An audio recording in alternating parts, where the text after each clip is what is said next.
Hello बच्चों, आज हम पढ़ने जा रहे हैं टॉपिक। इसका नाम है SA node and AV node. SA node हम बेटा कहते हैं साइनो आर्टियल नोड को या पेस मेकर को। ये एक खास सेल होते हैं आपके दिल के राइट आर्टरियम में, जिनका काम होता है दिल को कॉन्ट्रैक्ट करवाना और रिलैक्स कराना। ये सेल आपके सेम ही है जैसे आपके नर्वस सिस्टम के सेल होते हैं, क्योंकि नर्वस सिस्टम के सेल भी नर्व इम्पल्स या मैसेज को पैदा करते हैं, इलेक्ट्रिकल करंट को पैदा करते हैं। ऐसे ये भी दिल के सेल हैं जो करंट पैदा करते हैं, और इन खास सेलों को हम कहते हैं एस ए नोड। ये सेल आपको बेटा नजर आएंगे दिल के इस खाने में। इस खाने को हम कहते हैं राइट आर्टरियम। राइट आर्टरियम के ऊपर बिल्कुल ये सुपीरियर वेना के वहाँ एंटर होती है ना आपकी, इसके बिल्कुल नीचे ये खास तरह के मैसेज को पैदा करने वाले सेल्स के गुच्छे होते हैं, मसल्स होती है, जिसको हम कहते हैं एस ए नोड। तो एस ए नोड क्या है बेटा? It is a message producing sales होते हैं, एक्साइटेबल सेल्स होते हैं, जिनको हम कहते हैं एस ए नोड। और ये पेस मेकर है, यानी कि ये दिल जो है ना उसका पेस मेंटेन करते हैं। पेस का मतलब है दिल की रिदम्स को, दिल को कांटेक्ट कराते हैं और रिलैक्स कराते हैं। यही वो सेल हैं जो नर्व इम्पल्स पैदा करते हैं, करंट, इलेक्ट्रिकल करंट, जिसकी वजह से आपका दिल कांटेक्ट भी होता है, रिलैक्स भी होता है। कांटेक्ट कराने वाले भी यही सेल है, दिल को रिलैक्स कराने वाले भी यही है, यानी कि दिल की सिस्टोल कराने वाले भी यही है, डायस्टोल कराने वाली भी यही सेल है। तो ये क्या है? एस ए नोड या पेस मेकर। ये पंपिंग रिदम्स मेंटेन करते हैं, स्पेशल टिश्यूज हैं, ये नर्व पल्स पैदा करते हैं, राइट आर्टरियम के अंदर मौजूद है बिल्कुल ही बिलो सुपीरियर वेना केवा की। अब ये जो आपके एस ए नोड है बेटा, इनकी नर्व पल्स डायरेक्ट जो पहुंचती है ना वो आर्टरियम्स के अंदर पहुंचती है। आपका राइट आर्टरियम है, लेफ्ट आर्टरियम है, इनको direct S A node control करती है। पर इनका मैसेज वेंट्रिकल्स तक जो है ना डायरेक्ट नहीं पहुंचता है। यहां तक मैसेज को पहुंचाने के लिए एक और नोड होता है, जिसको हम कहते हैं एवी नोड। अब ये आपका देखें एस ए नोड है, ये आपका पड़ा है यहाँ राइट आर्टरियम के अंदर। ये एस ए नोड का जैसे ही इलेक्ट्रिकल इम्पल्स आएगा ना, ये यहाँ पे मिलेगा आपके राइट आर्टरियम के बिल्कुल लास्ट में, आखिर आखिर में एक और खास सेल्स होते हैं, जिनको हम कहते हैं AV node, atrioventricular nodes. ये होता है यहाँ पे एवी नोड, यानी कि आर्ट्रियो वेंटिकुलर नोड। ये खास सेल होते हैं जो नर्व पल्स लेते हैं एस ए नोड से, ठीक है बेटा। फिर ये एवी नोड जो है ना, ये मैसेज देंगे आगे इस खास धागे को। इस धागे को हम कहते हैं बंडल ऑफ हिज।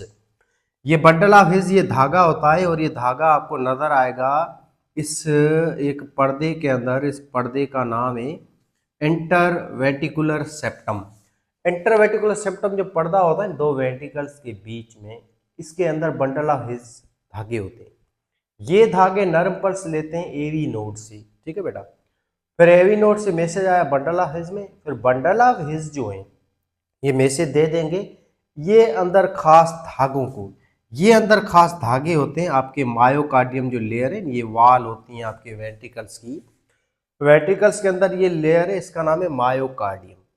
इस मायोकार्डियम लेयर के अंदर धागे होते हैं कुछ खास मसल्स होती हैं, जिनको हम कहते हैं पुरकंजी फाइबर्स, धागे होते हैं।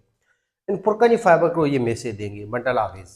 फिर पुरकंजी फाइबर ये मैसेज देंगे मायोकार्डियम लेयर को। ये आपकी वेंट्रिकल की मायोकार्डियम लेयर है। फिर मायोकार्डियम लेयर जो है ना वो कांटेक्ट होगी और रिलैक्स होगी। ऐसे ये मैसेज होता है आपका एसए नोड से एवी नोड में। फिर एवी नोड ये मैसेज देता है बंडल ऑफ हिज को, बंडल ऑफ हिज ये मैसेज देता है पुरकंजी फाइबर्स को। फिर पुरकंजी फाइबर मैसेज देते हैं मायोकार्डियम लेयर को।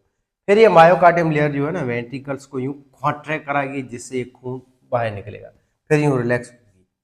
अच्छा, अब एसए नोड से जो मैसेज आता है ना एवी नोड तक, तो इसमें थोड़ा सा डिले होता है। वो डिले होता है 0.1 सेकंड का। इसको हम कहते हैं नर्व इम्पल्स डिले। ये डिले इस वजह से होता है ताकि प्रॉपरली आर्ट्रियम और वेंट्रिकल कांटेक्ट हो सके और प्रॉपर रिलैक्स हो सके। ऐसा ना हो कि ये आर्ट्रियम कांटेक्ट हो तो उस टाइम सेम ही टाइम वेंट्रिकल भी कांटेक्ट हो जाए। ऐसा नहीं होना चाहिए, नहीं तो हमारा दिल फट जाएगा, ठीक है ना, बस्ट हो जाएगा। इससे बचने के लिए ये प्रॉपर आर्ट्रियम पहले कांटेक्ट होंगे, पूरे के पूरे खाली हो जाएंगे, इन आर्ट्रियम से खून आ जाएगा वेंट्रिकल्स में। फिर आपका ये ऐसे नोड से मैसेज यहाँ तक पहुंचेगा, 0.1 सेकंड इसको लगेगा यहाँ तक थोड़ा डिले होने में, ठीक है, ताकि प्रॉपर ये खाने जो है वो खाली हो सके और फिर ये प्रॉपर ही वेंट्रिकल कॉन्टेक्ट हो सके, फिर प्रॉपर आरटीएम रिलैक्स हो सके। तो कॉन्टेक्ट और रिलैक्स सारा दिल को करवाना ऐसे नोड का ही काम होता है, और वेंट्रिकल तक जो मैसेज आता है वो एवी नोड की मदद से आता है। बेसिकली एवी नोड भी आपकी होती राइट आर्टरियम में ही है, पर ये होती बिल्कुल बेस पे होती है, राइट आर्टरियम की बिल्कुल ईंट पे होती है, यानी कि ये यूं समझे आप वेंट्रिकल्स और राइट आर्टरियम के बीच में होता है, ठीक है। तो आपका एवी नोड क्या है, एवी नोड को दूसरे नाम से हम कहते हैं रिले पॉइंट, यानी कि यहाँ पे मैसेज क्या आता है और ये मैसेज थोड़ा सा डिले भी होता है। ये मौजूद होता है found between walls of right atrium and right ventricle. AV node आपको पता है यहाँ पे पड़ा है, आपकी राइट आर्टरियम और राइट वेंट्रिकल इसके बीच में वाल्स होती हैं, ये इन वाल्स को हम कहते हैं इंटर आर्टियो वेंट्रिकुलर सेप्टम। यहाँ पे होता है आपका एवी नोड। एवी नोड पे डिले होता है नर्व पल्स 0.1 सेकंड, और ये एवी नोड मैसेज देगा बंडल ऑफ हिज को। ये बंडल ऑफ हिज कहाँ होते हैं, वेंट्रिकुलर सेप्टम में, ये धागे होते हैं 2 टोटल। फिर बंडल ऑफ हिज ये मैसेज देंगे पुरकंजी फाइबर्स को, ये रहे पुरकंजी फाइबर आपकी मायोकार्डियम लेयर में वेंट्रिकल्स के। फिर ये पुरकंजी फाइबर्स आपकी इस मायोकार्डियम लेयर को कॉन्ट्रैक्ट कराएंगे, रिलीज कराएंगे।